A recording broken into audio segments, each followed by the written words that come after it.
This is Dan Schneider. On this Dan Schneider interview, I'm speaking with Carter Stacy. He runs a YouTube channel called That Is Interesting. It's mostly about geography, and the conversation will begin in a moment. This is another in a series of interviews that I've done with people who have interesting or influential YouTube channels and/or websites. I'm speaking with Carter Stacy. He runs mostly geography-centered YouTube channel where he does videos about maps, cartography, geography, and as I like to usually do, I want to give my guests a few minutes to say a little bit about them. So, Carter, welcome. You're one of the younger guests that I've had on here. If you give a little background about who you are, how you first got into geography, and why you started the YouTube channel. Yeah, well, thanks, Dan. You're right. I'm pretty young, so my background doesn't extend too far back. But I've always been really interested in geography and a lot of other topics since I've been pretty young. I learned how to read when I was pretty young, about like one and a half Mm. actually. My parents, I spent a lot of time in the library, in the museums as a kid. My parents really took me there a lot. I grew up in Pittsburgh, Pennsylvania when I was younger. That's where I was born, and then moved out west to California. Currently based in Minnesota right now. So I've lived across a range of areas in the country, rural areas, urban areas. And as a kid, I always really enjoyed looking at maps and studying them, reading a lot, read a lot of like history books and biographies and things like that. My family also took the train a lot, and so I would always stay up at night and look out the window, look at all the towns we passed through. So I always had a really deep curiosity in the world around me. And when I was younger, when I was a little kid, I would make videos with my friends. Sometimes you make little like action movies on iMovie and things like that. And so as I got older, I always had that sort of interest in filmmaking and things like that as well. So then I started this channel when I was in high school. It took off sort of toward the end of my time in high school.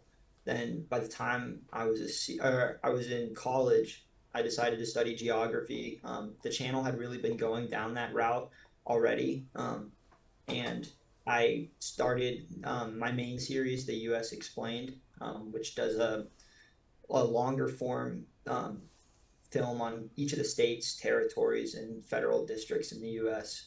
And so my channel sort of evolved into that becoming my main focus throughout college. And yeah, so now I'm currently a soon to be graduate of geography, or not graduate, bachelor of geography. But yeah, Whereabouts in Minnesota? You live in the Twin Cities area? I'm in the States. Yeah, Because yeah. I lived in Bloomington for about a dozen years. Okay. Wow. Yeah. Yeah. Yeah. So I know when I was a kid, I used to, I didn't, I mean, now people who will know me know that I'm a writer and do fiction, poetry, that kind of thing. But when I was a kid, the books I read weren't, I mean, maybe 10% was stories or poems or whatnot. 90% Yeah. of them was science, geography books. I remember I had a 15 or so volume Rand McNally Yeah. Book of the World. The maps were from the mid to late 60s, I guess. And I wore them out to the point Mm. that by the mid 80s, when I was about 20, they were just falling to dust. I should have kept them, but I tossed them out. Even that, I should have kept them. But the only thing I have left here is this old fashioned road atlas of the U.S. from Rand McNally. But I know with me, I could look at the shape of a shape on there. I can know what state it was, what country it was. I would know, the major mountains and whatnot. Has it more been political geography that you're interested in, or the natural geography of the world? Yeah, so I'm more interested in, right now at least, what's known as human geography. So it's Mm. looking at culture, looking at societies, history, sort of how that all plays into it. But at least earlier on, I was much more interested in the physical geography. And Mm. I think that was a good, it's good to have that background, because once you have a strong understanding of how the mountains and valleys and watersheds and all of that functions, then that allows you to sort of build off onto that as well. I remember like a big moment for me was when I went on a hike when I was in middle school probably. I was up on a hike in the mountains near where I lived, and I was looking over at the landscape below, and I just really wanted to know like what was that town over there? Where does Mm, that valley go? What was all of that? mm, Um, I got really into just exploring the local area around me. And then from there, branched off into the larger world. I was always really interested in foreign countries and history as well. So international studies and all that. And I think something that's great about geography is it can serve almost as a cornerstone, a foundation for so many other subjects. And I think I really believe if you have a strong understanding of geography, you can understand economics, politics, culture, history, all those other things really well. I think that all it all kind of ties together. um, how about one of the things that has improved far Yeah. more in the last 50 years has been underwater geography, the geography under the oceans. Have you been interested in that? For example, like now we know that, for example, New Zealand is the remaining part of a sunken continent called Zealandia. Yeah. Yeah. That not as much, but that is so interesting. And haven't they said like most of the ocean is unmapped or the Mm. underwater terrain is really unknown? Um, yeah, all those like the Mid-Atlantic Ridge and all of those things. I took a geology class a few years ago, and I have when I was younger, especially, I was really interested um, in all that. Um, but yeah, there's so much more that's still yet to be known. I think about we're always learning new things every day about our world. Yeah, growing up in New York City, I would be fascinated by all kinds of maps, even subway maps, Yeah. local maps of how to get to this restaurant to that restaurant. Um, One of the things that I know that I also liked about maps was I would always like try in my mind. Now you can do with computers, like you can superimpose Lake Superior over the Caspian Sea to just see how much bigger the Caspian Sea is, or something like that. But I'd always look at the in almanacs for the lengths of rivers, which was the longest rivers. Is it the Amazon or is it the Yeah. Nile? I would look for the sizes of the lakes, even ancient lakes like Lake Bonneville, which is the Yeah. Great Salt Lake is the remnant of. I would look at things like you know uh, how, for example, the Appalachian Mountains actually the hills of Scotland are actually Mm. part of the same chain that's been broken apart for the last 300 million years or something. Are you interested in like that prior geography that's now gone? How like when they piece together and try to go back and look at what Pangea looked like? Yeah. Yeah, no, when I was a kid, I had this one book and towards the back it would show every, I don't know, 100 million year, I don't know Yeah. the time. But it would show how the continents changed. And I would go and I would like start at the oldest one and I'd follow a piece of land and like see where it is today, see how it's moved across, what it used to be next to. I always thought that kind of thing was so interesting. And yeah, those ancient lakes and waterways and um like the Missoula floods in the Pacific Northwest and how they've just shaped all these The there's these Scablands. yeah, the Scablands and there's these ancient dried up waterfalls from where there used to be like a Yeah. Niagara Falls type huge cascading river, but Yeah. now it's just empty. That kind of thing is so interesting. And I did a few videos on what I called out of place geography when there might be just a mountain or set of Yeah. hills in a really flat area of land. And so much of that is glaciation and just how the land has changed over time. And most of these things are gone. But um, there's, for example, the sand hills of Nebraska Mm. are just they were an ancient set of sand dunes that blew across the continent for some time and landed there. And it used to be like a desert almost, but then these dunes got the landscape got lusher and they grew over with grass, but they can't grow many crops on them, so it's cattle grazing land. And then it feeds this what I think is the largest underground aquifer in the United States because it just Yeah. serves as almost a drain. You know, the rainfall goes and it seeps through the sand, and it provides water to a ton of the farmland in the Great Plains. Yeah, I know also in that kind of ancient geography, people talk about global warming now, and we'll talk a bit more about that later. But climate change isn't just a it's an event that can be more highly specifically located. Like I always was interested in the Mississippian mound builders culture and how like the city of Cahokia, which is just south Yeah. of where St. Louis is, that was Mhm. like the largest city in the Western Hemisphere ever up until maybe about 200 or 300 years ago, and then something people just vanished in the course of about 20 or 30 years. It became a ghost town. Well, were they wiped out by rival tribes? Was it global warming? Or same thing with like on Easter Island. Yeah. No, the Mississippians are so interesting because they have those ancient, we have these remnants of ancient cities scattered across the southeast mostly. But yeah, I think Cahokia was at the time of its peak, it was larger than London or Paris at the Yeah. time. And there's so little we know. There aren't really many written records. It's all ancient architecture that we're going off of. Because they disappeared before the arrival of the Europeans. So it's all speculative, right? And that kind of thing is just so interesting to think about. Mm. How they control these old trade networks and had all these major cities Mm. at the time. In your studies of geography, I'm going to quote from like or mention this book that came out probably a few years before you were born called Guns, Germs, and Steels by Jared Diamond. And it has this sort of controversial thesis that geography is destiny. That, for Yeah. example, since the Americas, uh, after the last ice age receded and the megafauna died out, horses died out, and you know, so the argument would be that the reason that Europeans and Asians uh, came to dominate the world is that Asia is so long latitudinally, or Hmm. is it no, longitudinally. Latitudinally, the Americas are basically up and down, and so because of that, and because we didn't have domesticated cattle, or at the Mayans, the Incans, and even more ancient cultures didn't have that. This is the reason why Europe came to wipe them out. Have you read that book, Guns, Germs, and Seals? And do you have any opinion about I that thesis?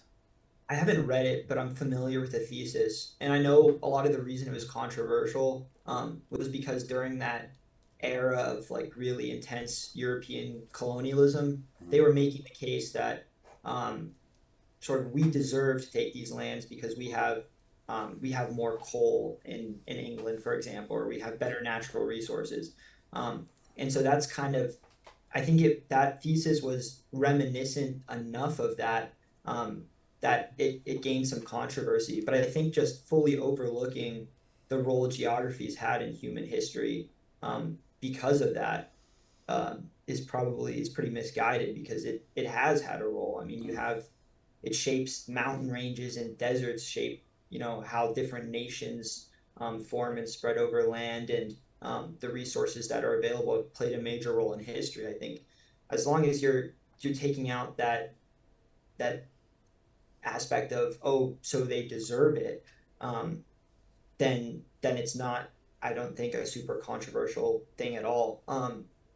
But I think you also have to understand there's an aspect of geography, and there's also an aspect of throughout history, humans making decisions, and those sort of come together to sort of give a fuller picture, I think.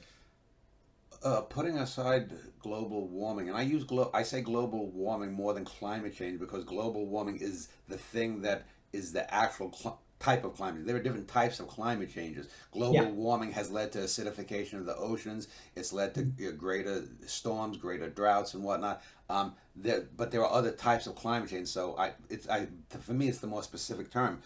But Yeah. putting that aside, the greatest disaster, geographic and natural historical disaster in the last 100 years, other than global warming, is the destruction of the Aral Sea in Central Asia.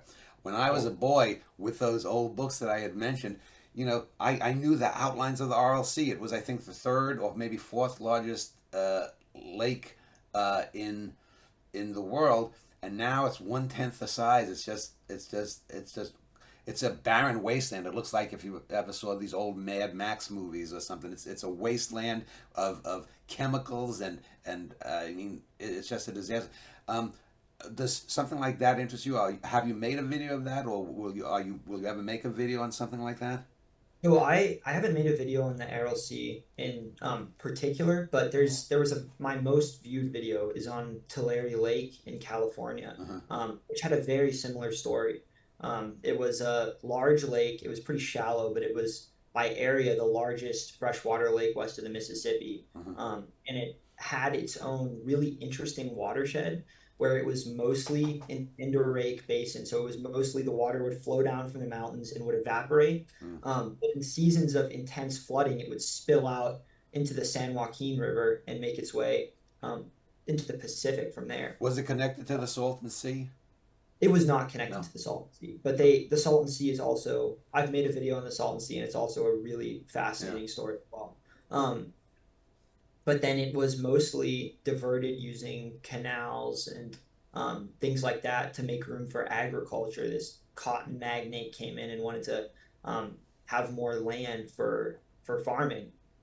And since then, the area around, as global warming has intensified, you're seeing threats of desertification in the San Joaquin Valley, Mm. and there's actually the land is actually sinking Yeah. because the groundwater's been sucked out of it, and Yeah. the area where the lake bed was is sinking faster.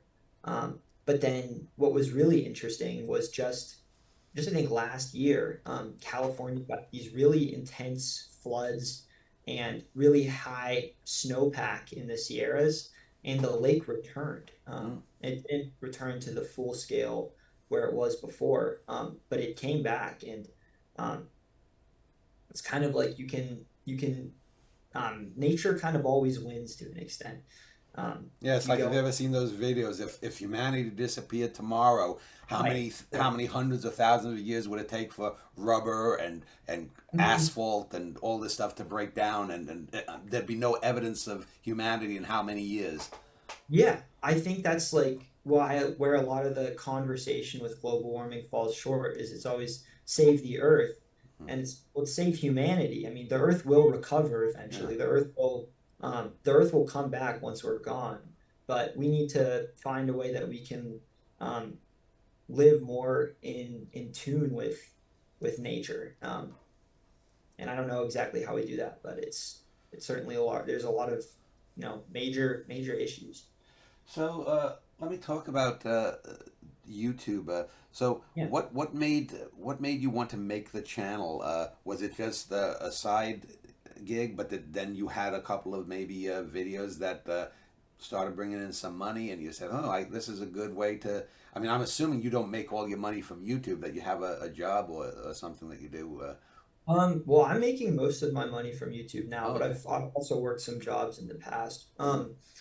I started it mostly as a passion project. I was really interested in geography at the time. I still am, obviously. And I was watching sort of a lot of these YouTube channels, like Geography Now and things like that, Wonder Why. Um, and I was sort of inspired to be like, oh, maybe I can try this. Maybe this would be fun. I can do some research on various topics that are interesting to me, and I don't think anyone's going to watch them, but it would be fun to do.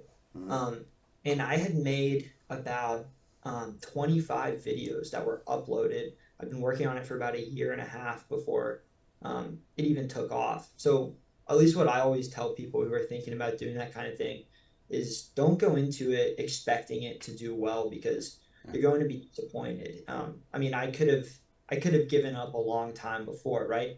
Like sitting down and making 20 videos when I have 20 subscribers. I'm not getting anything out of that except sort of fulfilling my own personal interest in learning about these topics. Um, but then I got to a point where it started to do well, and that helped that there was a lot of content already out there, and so there Mm-hmm. were a lot more opportunities for videos um, to take off. So that's kind of how it happened. Well, you also have a, I wouldn't say a totally narrow focus, but you're mostly doing these geography things. Whereas, like, I know with me, I have like a broad swath of things. I can do something about endangered animals. I can do something about a particular TV show or movie. I can do something about philosophy or science. And so I don't have that focus. And for me, Mm. I'm not looking to make money from these interviews or things like that. It's just so that if we do go extinct, some alien might say, oh, they actually weren't totally stupid.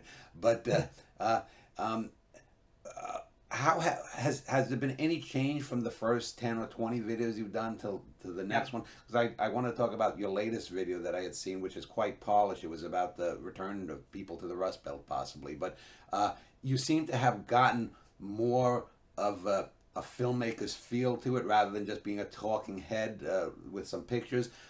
Is your ultimate goal to go make, say, documentary films? I don't know what my ultimate goal is, honestly, but I would that would be something that I would love to do. I Yeah, so I think there have been two major changes to the channel since I started. If you're watching, if you go and watch some of those earlier ones, which generally don't have a lot of views, the first is that I've focused much more heavily on U.S. geography, Mm-hmm. which has mostly been because of the U.S. Explained.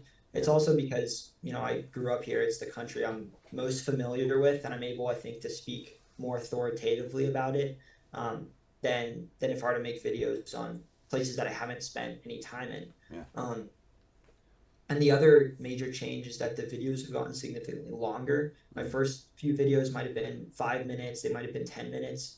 And I got to a point, I think it's just sort of progressed as it's gone along, where I've decided that I didn't want to leave things out. I wanted to be as thorough as possible. I wanted people to watch it and say, this was more than just, oh, I clicked on this and I got 5 minutes of fun facts. And it's more, I got a really thorough, high quality thing. I learned something today. I think that I understand this topic much better than I did before I watched this video. And I was worried at first. I was worried. That's why I made those videos shorter towards the beginning, that people would see a 30-minute long, a 45, an hour long video, and they'd be scared by it. But then as I built a fan base that really valued, I think, this more in detail, in depth content. And they really took that as something that they wanted. And I heard that from people. Then I went all in with it. And the way I go about it now is I tell myself I'm gonna make this as long as it needs to be. I don't wanna be leaving things out that I should have talked about, that I knew that I should have talked about. Um, and I think that's something that's, I mean, you're seeing social media these days, and I don't really consider YouTube social media, but media in general is these short, TikToks, Instagram Reels, these like 5-second Yeah. things, and people aren't getting a lot out of that. And so I think that long form content is super important, especially if you're trying to teach people. Yeah, and one of the things I do like about your videos, and I found them maybe about a year and a half, 2 years Yeah, ago, is there's not that much you into them. Meaning yeah, that you put the thesis or the subject first. It's not like one of the things I hate that I've seen a lot of pretty good YouTube channels. They start out and the person is very sober. They may be talking about the state of theater in the U.S., or they may be talking about some philosopher from 3,000 years ago or whatnot. But then they have something that takes off, and oh, the algorithm. They learn, oh, well, maybe if I dress up in a funny suit and jump up and say, oh, look at West Virginia, it's such a weird looking state. yeah, They play to that algorithm, thinking that maybe there was some little minor bit of humor that happened. They think, well, that really propelled that video. The people said they liked that I showed humor, and then they go overboard and they move away from what they were what the actual top thing that made them unique was. yeah. Are you conscious of those kinds of things and want to avoid them? No, I definitely am, and I completely agree. People sometimes will tell me like maybe you should, and I'm like I don't want to do that. I mean, some of these channels, I think they get a bit of notoriety, and then the host starts to see themselves as like a public figure to an extent. They start to see Yeah. themselves as a personality. They try to be a comedian, and maybe it works for some, but it's personally not the type of thing that I enjoy. And Yeah. I think I used to show my face in the videos in the early ones. Yeah. I've gotten away from doing that except when I'm filming on location somewhere. Um, so I try to make myself as little I try not to be as much of a distraction as I can, right? Because I want people to be focusing on the content, on the information that I'm providing. Hmm. I'm just voice that reads it to them. Um, and I think that that allows people, I hope at least, to get a lot more out of it than if I was, yeah, out there cracking a joke or singing a song or something. So Carter, let's look at some of the videos that you've done. You've been doing them now for 5 years, and let's start from the beginning. The very first one, the city in the middle of the ocean, was that the very first thing that came to your mind? Is that this is going to be my first video, or you're working on three or four at a time, and that was just the one you finished first? Oh man, I'm trying to remember. I actually went on a road trip around the country with my family a few months before, and I was hoping to make some videos out of that when I had the channel set up at that point. Mm-hmm. And I sort of would write them down by hand at that point. And I never ended up making those. Um, there was one I made on another older one on this proposal to split up Texas into a few different Yeah. states that I think I had started writing before that one actually. But that would have been, yeah, that was the first one of the first ones that I was working on. Um, Yeah, I another one that I remember watching a year or so ago was the one about the modern city states like Singapore and Vatican yeah, City, that cool. kind of thing. Um, Yeah. and I believe didn't you, I didn't find it here yet, but one of the more interesting ones. Did you do the one on California City? Yes. Yeah, Yes. about because that was a very interesting one about this guy who basically wanted a planned city, and then it failed. So that seems to tie into what you were just talking about, the Salton Sea and this other lake or whatnot. If Yeah. you could just give a brief recap of that and what drew you to want to talk about that. Yeah. So then, yeah, the Salton Sea was a similar story to Larry Lake, but it was the opposite. There wasn't a lake there, and then Mm-hmm. there was one. So it was a this area called the Salton Sink, which was a big low-lying depression in the ground, a huge salt flat, and there had been seasonally, but we're talking millions of years ago. There'd been lakes there, and then there'd be periods where there was no lake, and so on. But there was a canal that was built from the Colorado River. I don't remember exactly where it was going, but there was a canal that was built sort of by the Salton Sink, Mm. and because the sink was so low lying, the canal was actually almost like a levee. It was above the ground, and so the water was flowing through almost this aqueduct type system. And a big flood comes in one year, the Colorado floods. I don't think the canal had even been there for too long. It bursts over the top, and the water, the whole course of the river almost um, reroutes down this canal for a few days and fills up the Salton Sink into what's now the largest lake in California and probably one of the largest, probably the largest in the Western U.S. other than the Great Salt Lake. Um, and then there was this really interesting period where people decided to take advantage of it and build these resort communities. So it became this really popular area. These towns sprung up all around the lakeshore, and it was this really popular destination that they were promoting. Um, but then what happened is because this water from the Salton Sea, it isn't flowing out anywhere; it just evaporates out. Um, and the canals around the area around the canals, they built a bunch of farmland, and the pesticides and pollutants from this large agricultural valley then flowed into the lake, killed off all the fish, made the water completely toxic, and scared off all these communities. So there are a lot of ghost towns around the lake. There's a lot of, you might have heard of Slab City, which is kind of like Mm. this hippie community in the desert. I think I Um, saw a video on another channel. Did you do a video on that? Because I remember seeing. I Oh no, didn't no, know. it was a guy named Peter.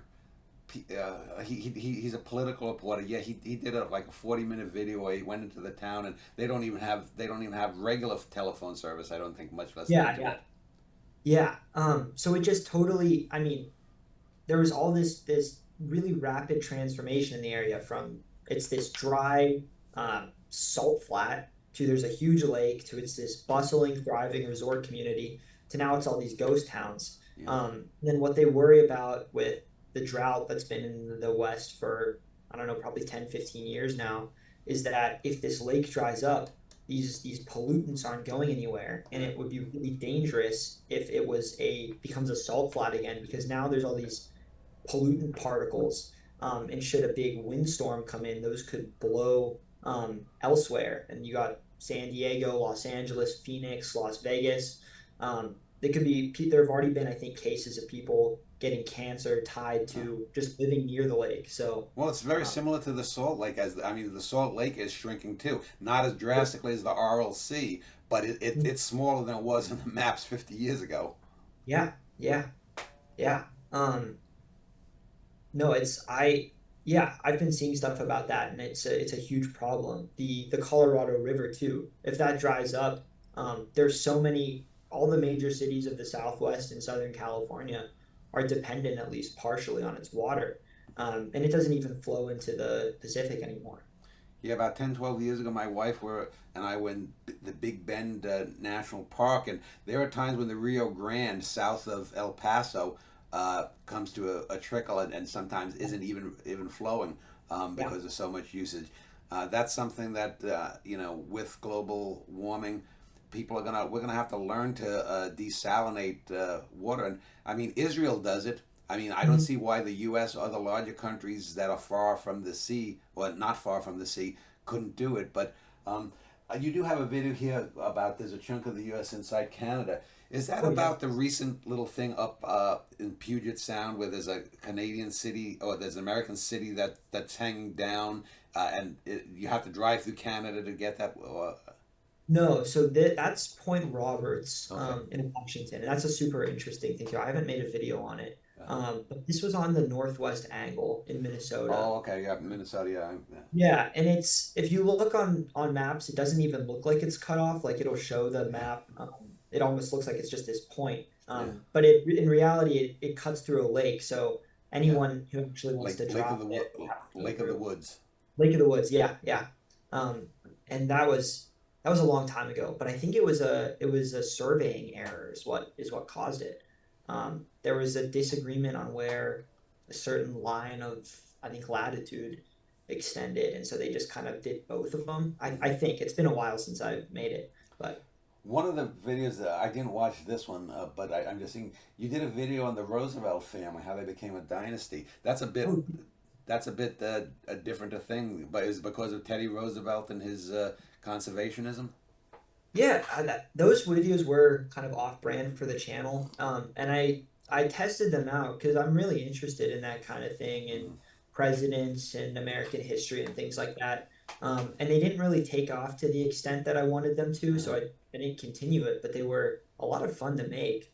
Um, yeah, there's Teddy Roosevelt, you've got FDR, Sergeant Shriver was the vice presidential nominee Mm-hmm. one year, Bobby Kennedy. So no, I'm confusing the Kennedys and the Roosevelts now. Yeah, Because I also did a video on the Kennedys. yeah.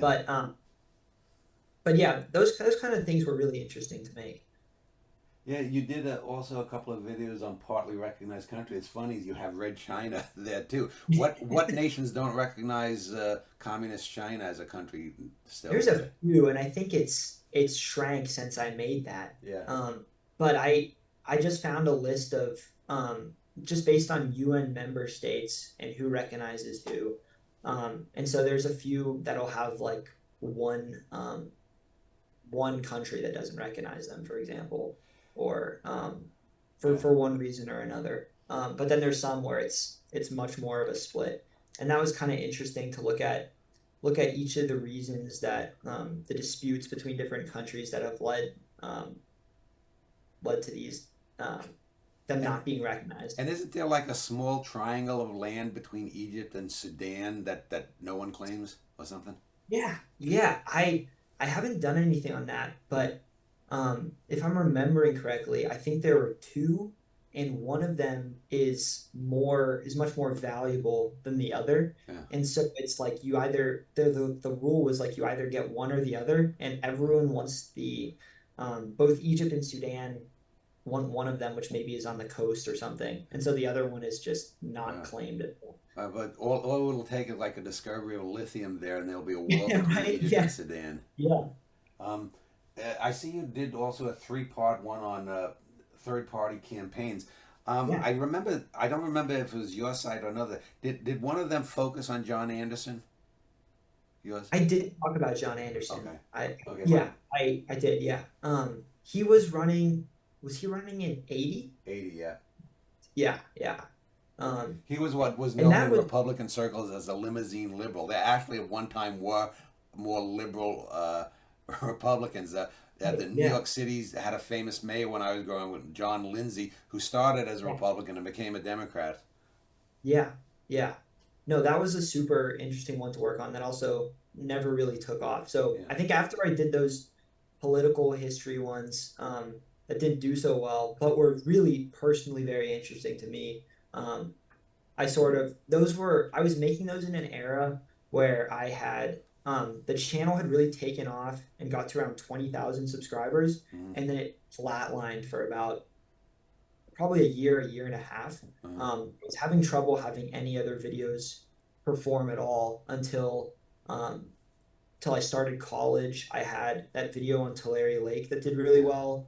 I had video on California City that did really well. This video on fascinating maps of the U.S. And during that sort of surge in growth, I started the U.S. Explained, and I think that helped bring a lot of people on board because they were coming on for something like long term, right? Mm-hmm. So they know that if they enjoyed this video, there's going to be 56 more down the road. So how many? In 56, meaning you're going to do Samoa and that as well. Yeah. Um, so when you do them, what is the focus of them focusing on the state? Do you focus on just the geography or the population, the history? Migrating through the Cumberland Gap or something. Yeah, yeah, all of that.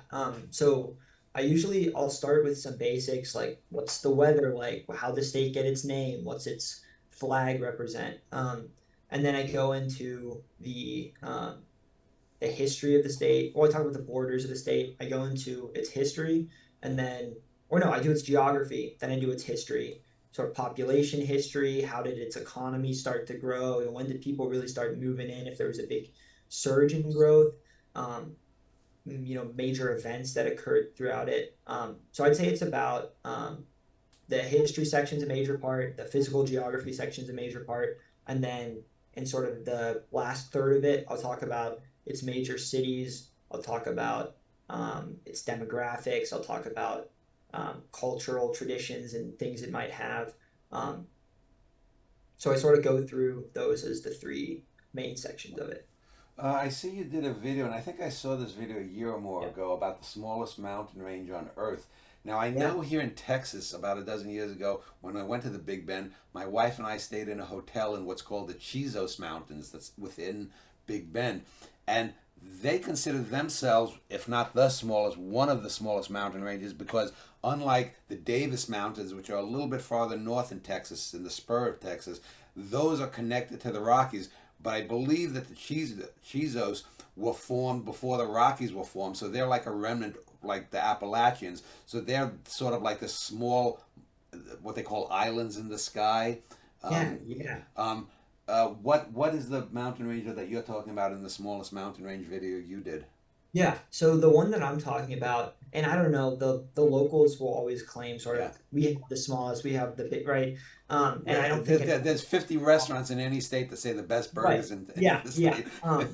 But this one is called the Sutter Buttes, and it's really fascinating. If you're looking at like a topo map of California, the Central Okay. Valley down the middle is just super flat. Yeah.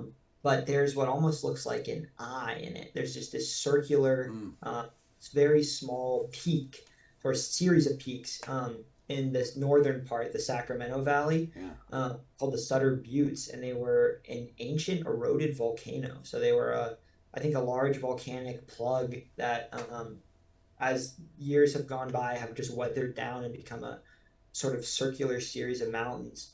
And if you drive by it, it's super interesting. It's you're looking at the coast ranges on one side, you've got the Sierras on one side, but then you'll see these string of peaks, this little cluster just sort of right in the middle.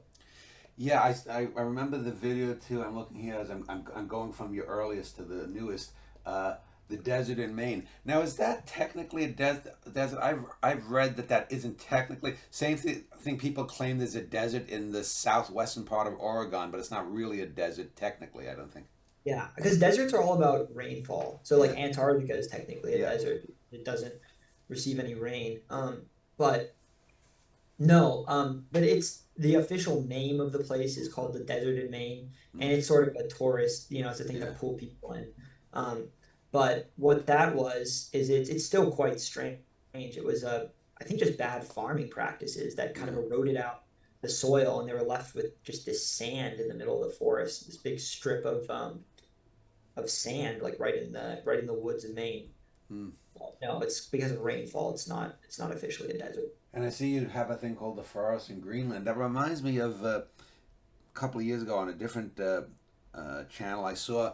Uh, well, it's a conservation group that is trying to regrow the natural forests of Iceland that the ancestors of Icelanders, the Vikings, cut down, and they basically turned Iceland into a wasteland, other than a few places on the coast, and they're trying to redo that.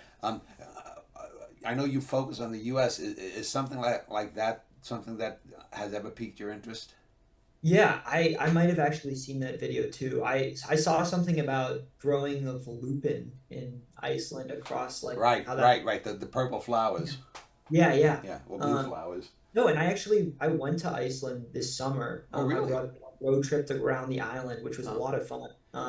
So I'm gonna have some videos coming out oh, probably in cool. the next few months about Iceland. I went to Greenland as well, and then Germany and France. Um, but no, it is pretty actually smart how few trees there are. We drove around the whole country, and it makes for these really beautiful views because you can see as far as the eye can see in any direction. But yeah, I think they were all logged like within the first 50 or so years of Yeah. the arrival of the Vikings. Yeah, so when people talk, though, one of the misconceptions is people say, well, Leif Erikson or whoever it was lied when he said that Greenland, that he said that Iceland should have been called Greenland, Yeah, and vice versa. But realistically, when it was there, it was actually Iceland was actually had these huge, well, relatively huge forests. But uh, let's see. Now the District of Columbia video did. I think I saw that about a year or so ago, and that came out too. I mean that.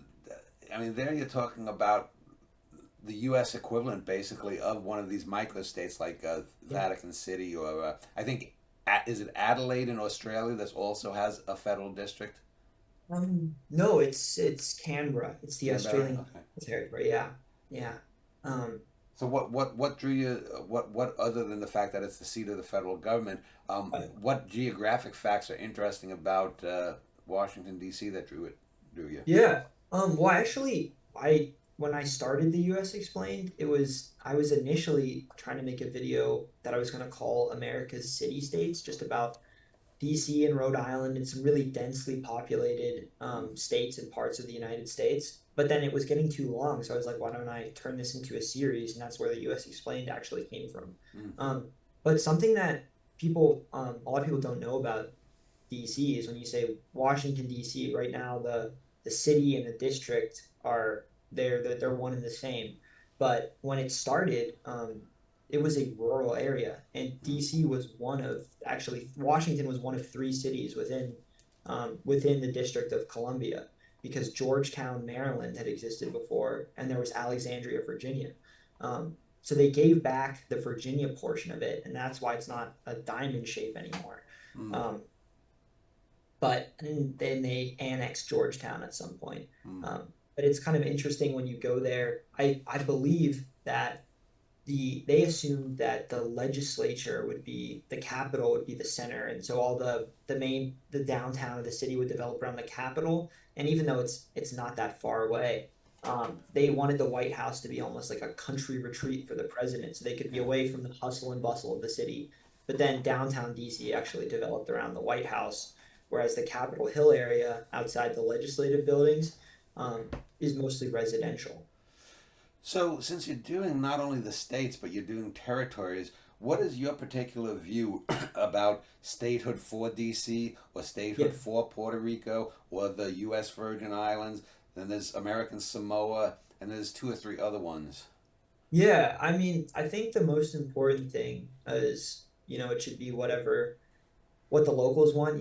If I don't know, if American Samoa, if they really don't want statehood, um, then you go with what they choose. I think Puerto Rico is probably the easiest because Yeah, it has so many people. I mean, it yeah, has more people than almost half the states in the country.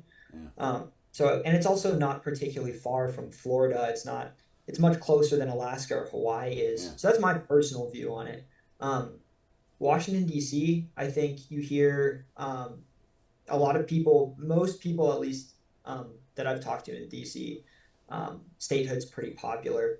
But you also hear people say, "Oh, give it back to Maryland, maybe, mm-hmm, and leave so they can have representation in government and leave."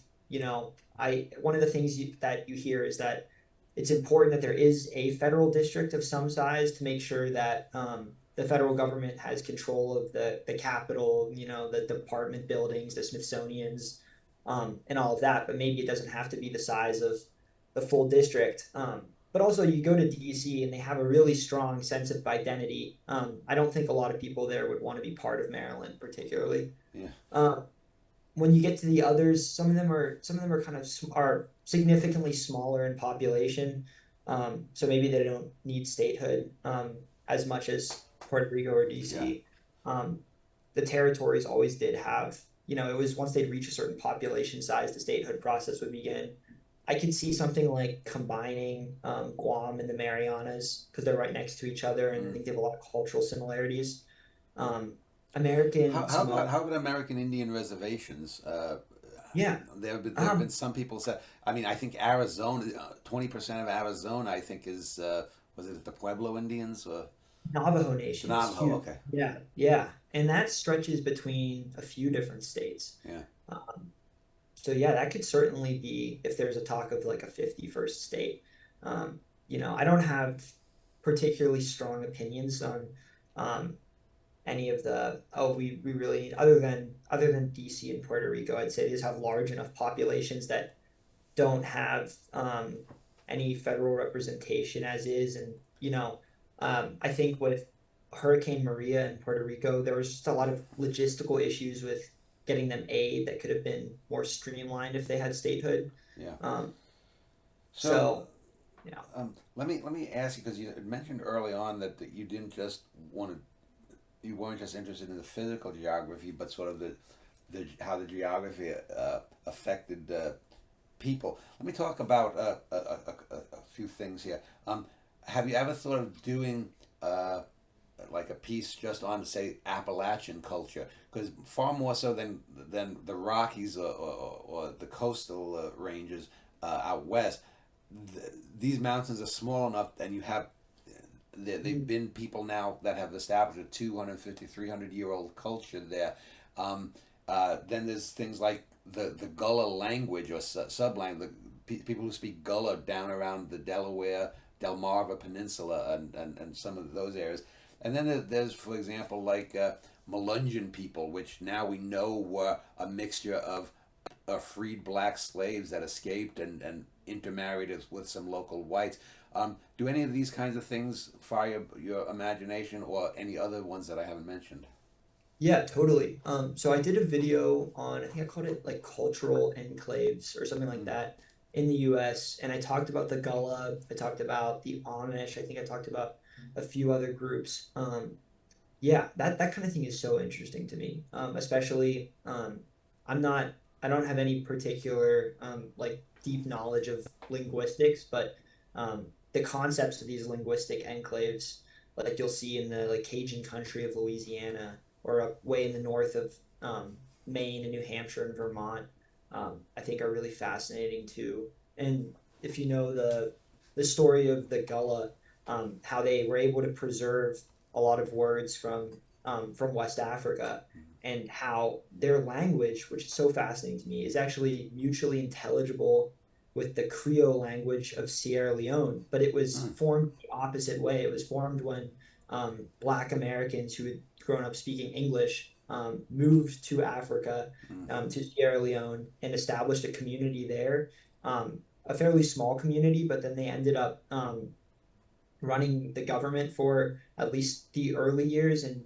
sort of becoming uh, forming a major social class there, and their language became sort of a go-between. mm. English sort of merged and picked up local words from there, so it developed in completely the opposite way. But the two languages are actually mutually intelligible with one another. Hmm. Um, Is and that true also with the people who went to Liberia? Did they have any kind of Creole language that they developed? Yeah, I perhaps. I mean, I think I think Liberia and Sierra Leone were similar. It was Liberia was people leaving the United States, and Sierra Leone was people leaving Britain, I believe, or and British Canada. So I imagine there's probably some intelligibility there as well. I did a video on one of my favorite videos probably is called A Regional Breakdown of the United States, Mm, and it's a two-parter. And yeah. so I sort of looked at how would I divide the country up regionally, look at the history, the culture, the different cities. I'm sort of diving into the regional differences that I think are one of the reasons that makes the country so fascinating. Well, what's interesting is that you could have like in when I grew up in New York City, Long Island, and northern New Jersey, and the little strip of Connecticut. They have more in common. New Yorkers have more in common with those Connecticuters and the New Jerseyans than they do with, say, people who live up, near Yeah. Watertown, near the Canada border. And the odd thing is, you can find the split is just far more rural versus urban than it is. Mhm. I mean, you like I said, you could get someone from Watertown, New York. They'll have more in common with someone from some podunk town out in western Texas or in Utah than they will with New York City or Boston. Yeah, yeah, totally. And even like regionally, like someplace like Buffalo would have more in common with Watertown, I'd imagine, Yeah. than it would with New York City, just because it's such a you have this like Rust Belt, Great Lakes area versus, you know, the the hustling and bustling Big Apple, right? Mm. Um, so that kind of thing is so interesting, and it's all I mean it's all objective to an subjective to an extent, what's part of a region and what isn't. And I think there's a ton of overlap. um, but that was a really fun one to do. Just want to talk about a few more of your videos and what you have maybe planned in the future. Um, you have a video here, the second to last one that you've uploaded called "I'm Going on Tour." What is that? Are you trying to do one of those things where you visit 50 states in a year or something? Yeah, so I'm gonna be graduating in a few months, and I something that I've really enjoyed is when I've been able to visit a location. Mm. It makes the writing process a whole lot easier and more interesting. I'm able to actually visit the sites I'm talking about. I can record some clips while I'm there. I can meet people. I can go to the local museums. And so by the time I graduate, I'll have about half to two-thirds of the US explained to finish. And so I'm planning to visit as much of it as I can. I don't have it all figured out logistically yet, but probably doing a road trip or something like that, doing some filmmaking, just sort of like seeing the states so I can, which I've seen a few of them already, but just really make a more um, informed video um, on it. Yeah, have you ever done one just on the Great Lakes themselves, not the areas around the Great Lakes, but the Great Lakes? Because I know when I went up a few times to the Duluth Superior Yeah. area, uh, stepping into Lake Superior is interesting because when if you dunk yourself in, your hair takes on a kind of sheen. It's like there's some chemicals or some kind of salt additives that I never felt before. Um, uh, you the lakes. Have you ever been to any of the Great Lakes? Yeah. Let's see. So I've been to Duluth and Superior. So I've been to Lake Superior. I've been to Huron when I was like 5, so I don't know if I'd count that. Lake Michigan, I've spent a good amount of time in Chicago. Um, I think I went to Lake Erie once Oh, briefly. And I don't think I've done Lake Ontario yet. yeah. Um, so Well, most of them, 3 or 4, I guess we could Duluth say. is interesting because it's basically cliffs that overlook the lake. Superior is the flat side. Duluth Yeah. is the cliffs, and they have heating rods underneath the road because if Yeah. you're in upper Yeah. Minnesota and you're trying to go down, 50 feet there, you're going to be, and it's winter. It would be next to Yeah. impossible. Um, uh, Let me just ask before I get to the final video that you've put up there because that's an interesting one. But what other places outside of the U.S. would you want to visit because of their geographical interest? When I was a kid, for example, I remember going to the Bay of Fundy, and that was Oh, interesting to yeah. watch the tide. Walk out, a Yeah. quarter of a mile, and then a few hours later, it's under 40 feet of water. Yeah. Yeah. I would love to go. High on my list right now, is New Zealand. Mm, It's got, at least from what I've seen, a wide array of different geography. Australia too. uh-huh. I'd love to spend some time in Canada just because it's so close, so beautiful. Um, and I haven't really spent much time there to speak of. Yeah, I went to Greenland this summer, which was like a dream come true because it's such a fascinating place. You land. I was in Nuuk, the capital, Mm, and it's on this little peninsula, yeah.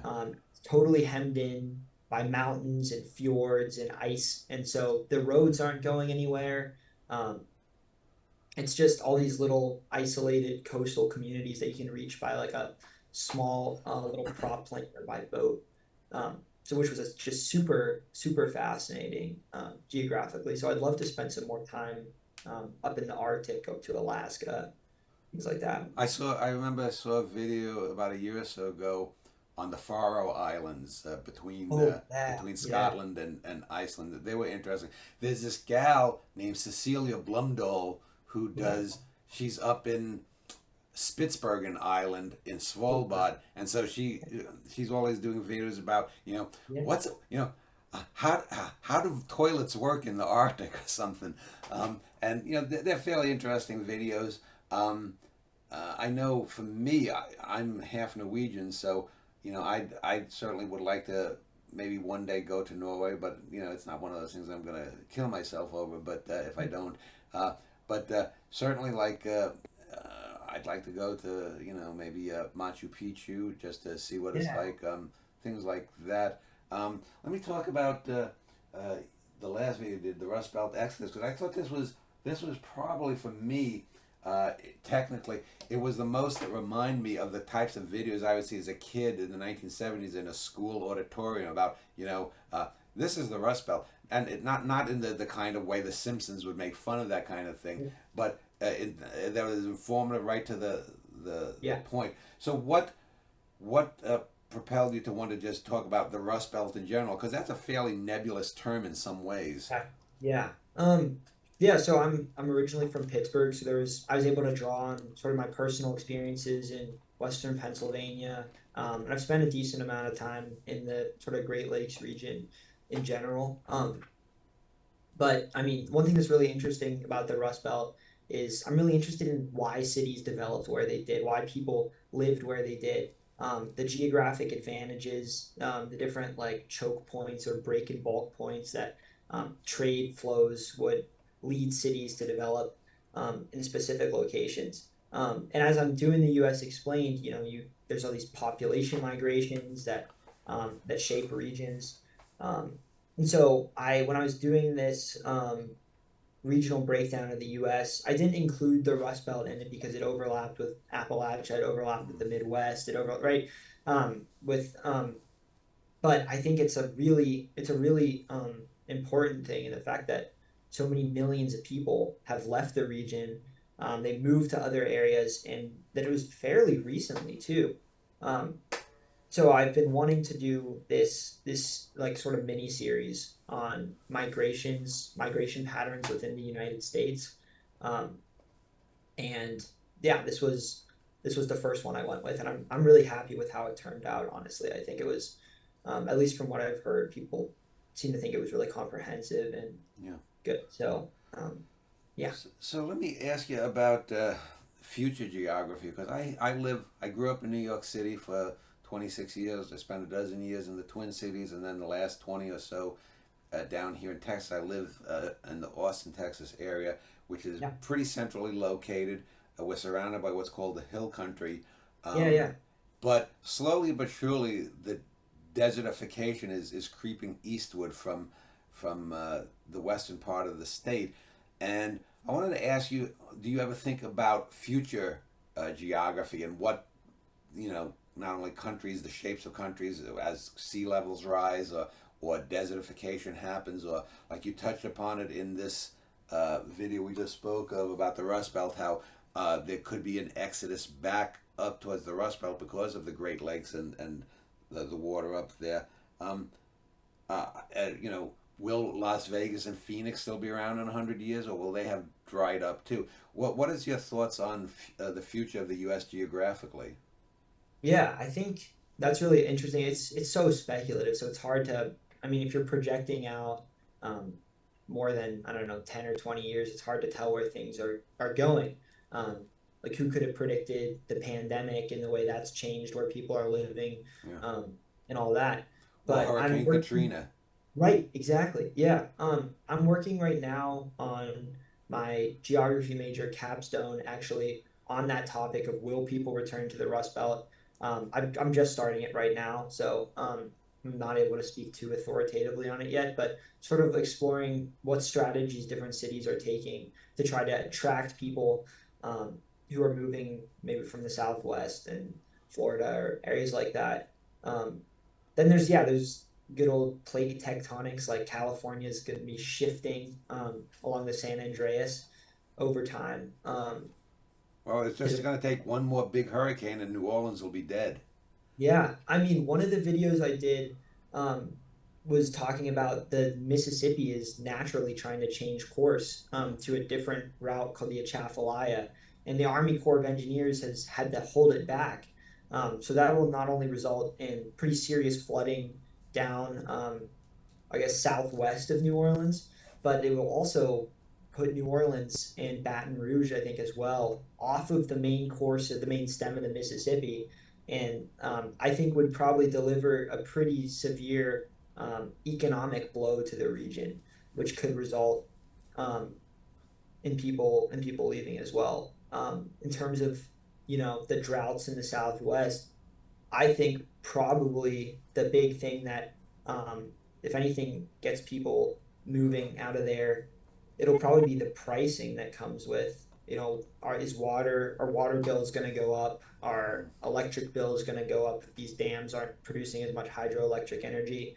Are we going to have to start getting water um, from desal instead of from from the lakes? I heard something about how they're trying to build. They're in talks to build a desalination plant in Puerto Penasco, I think in Sonora, in Mexico. So they'd be shipping water in, um, collected at a desal plant in Mexico to try to supply Phoenix with enough water to Mm. survive.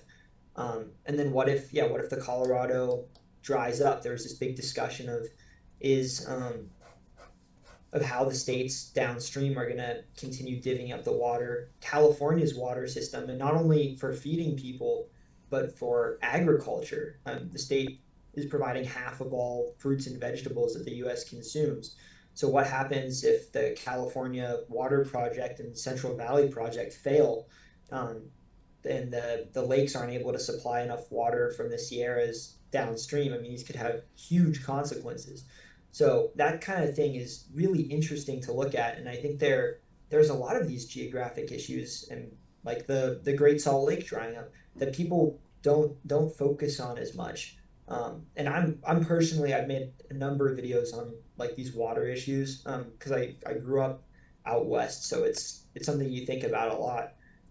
But it's interesting because whether someone wants to move to one state or another, whether it's appealing for one reason or another, is one thing. But if you don't have water, you don't have water, and that could cause some major movements of people. And as someone who lives in the Austin area, I don't know if you're aware of it, but there's a Colorado River that runs through Austin Yeah, too. yeah, The yeah, eastern Colorado is separate from the western Colorado, the more yeah, famous one.